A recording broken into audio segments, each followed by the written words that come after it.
Shalom saudaraku yang terkasih di dalam Tuhan. Besar harapan saya kita semua dalam keadaan baik dan sehat-sehat saja. Menjelang mengakhiri tahun 2024 ini, kiranya kita semua dalam lawatan Tuhan dan penyertaan Tuhan. Dan tentunya kita semua dalam keadaan sehat. Saudaraku yang terkasih dalam Tuhan, mari tetap kita memperdengarkan pesan firman Tuhan yang menjadi pondasi bagi kita untuk mengakhiri tahun 2024 ini. Saudaraku yang terkasih di dalam Tuhan, dalam Lukas pasal 3 ayat 1 sampai 20 dengan bertema bersiaplah. Apa yang terjadi ketika seorang tamu mengunjungi kita dan kita tidak punya persiapan apa-apa? Rumah kotor, berantakan, dan belum disapu. Tentu kita akan salah tingkah, bahkan merasa sangat malu. Apalagi kalau yang datang itu bukanlah orang biasa. Demikian juga dengan kedatangan firman Tuhan Allah bagi Yohanes di padang gurun agar ia segera memperingatkan orang banyak untuk mempersiapkan jalan bagi kedatangan Sang Mesias. Persiapan yang dimaksud di sini adalah pertobatan. Pertobatan itu dibuktikan melalui perubahan hidup. Misalnya dengan suka berbagi, yang dulunya garang, berontak, brutal, kotor, dan sebagainya. Ya, tidak arogan, tidak merampas, malah mencukupi diri dengan apa yang dia miliki. Firman Tuhan ini pun diberikan kepada kita saat ini. Mari buka hati kita untuk dipenuhi dengan firman. Melalui Roh Kudus-Nya kita akan dimampukan. Ia memperingatkan kita agar kita tidak lengah, terkejut, dan malu ketika Tuhan datang nantinya. Persiapan yang perlu kita lakukan bukanlah mencari cara untuk melarikan diri dari membenarkan diri. Tetapi mari kita menunjukkan perubahan hidup yang sungguh-sungguh mencerminkan pertobatan kehidupan kita.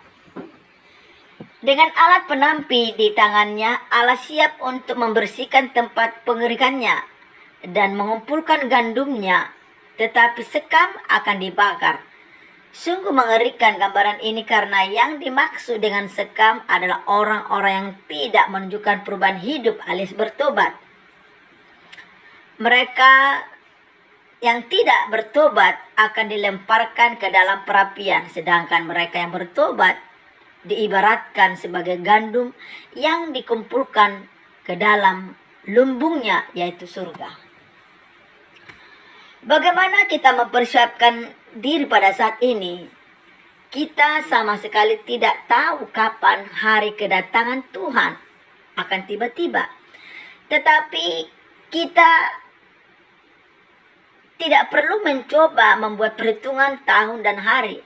Apa yang harus kita lakukan adalah memastikan persiapan kita. Dengan begitu, ketika sangkakala atau sang juru selamat yang nantinya datang pada akhir zaman, kita telah sungguh-sungguh siap. Hati kita bersih karena kita telah bertobat, meninggalkan kehidupan yang lama, meninggalkan kejahatan, menanggalkan yang tidak berkenan kepada Tuhan. Dari segala kejahatan kita, perbuatan kita, dan buah dari pertobatan telah terlihat dalam kehidupan kita. Jadi bukan hanya muluk-muluk saja, bukan hanya diungkapan saja, bukan hanya ucapan saja, tetapi memang terlihat perubahan hidup.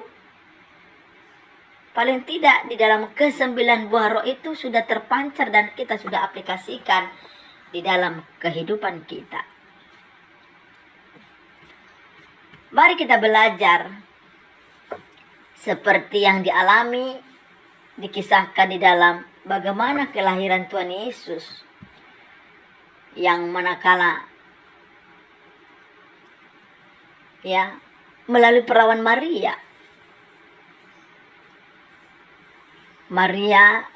diberikan suatu penghargaan untuk Mesias sang juru selamat itu sebagai manusia biasa, tentu Maria shock karena akan ada penderitaan yang dia alami dan resikonya bukan main-main. Tetapi karena Roh Kudus memberikan kemampuan, memberikan kecakapan, maka Maria siap sedia menerima anugerah yang Tuhan percayakan bagi dia. Saudaraku yang terkasih dalam Tuhan, sejauh mana Anda mempersiapkan diri untuk menyongsong tahun 2025? Anda yang punya cara, Anda yang punya strategi. Tetapi mari kita sebagai anak-anak Tuhan, jangan kita lengah.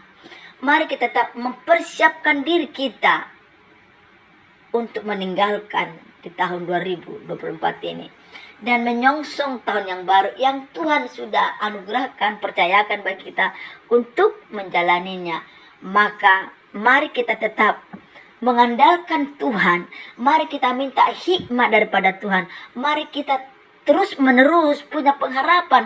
Jangan sampai tergeser keimanan kita, kepercayaan kita kepada Tuhan. Karena begitu majunya teknologi yang akan menggantikan posisinya Allah dalam kehidupan kita. Mungkin akan dunia tertawa melihat kita kalau kita tetap berpengharapan kepada Tuhan dan kita seolah-olah tertinggal, tertindas dalam teknologi. Tetapi saudara yang terkasih dalam Tuhan, kita tetap hidup dalam kehidupan ini dengan teknologi yang canggih, tetapi iman kita jangan sampai tergeser oleh karena kecanggihan teknologi.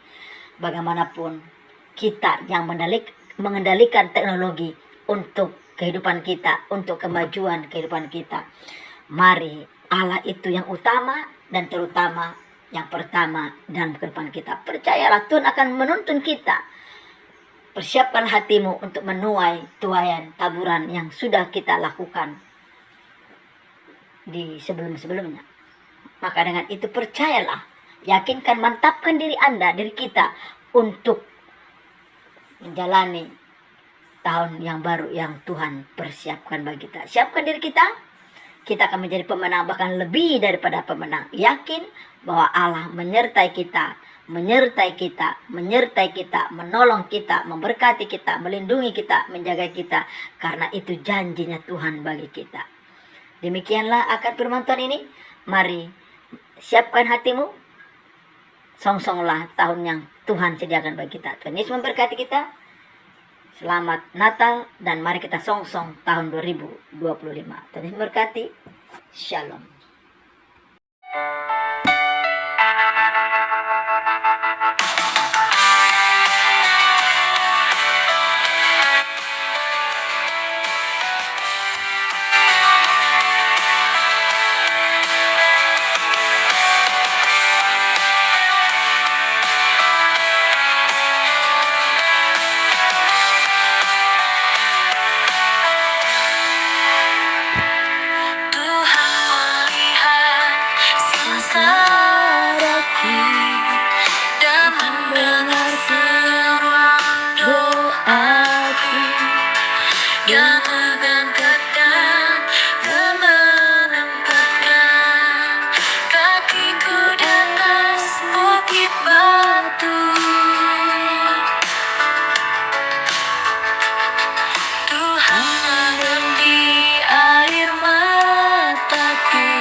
Mengajarkanku miliki hati penuh syukur, membawaku dalam rencananya. Sungguh besar kebaikanmu, banyak hal yang telah kau lakukan, tiada yang dapat menandingi.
besar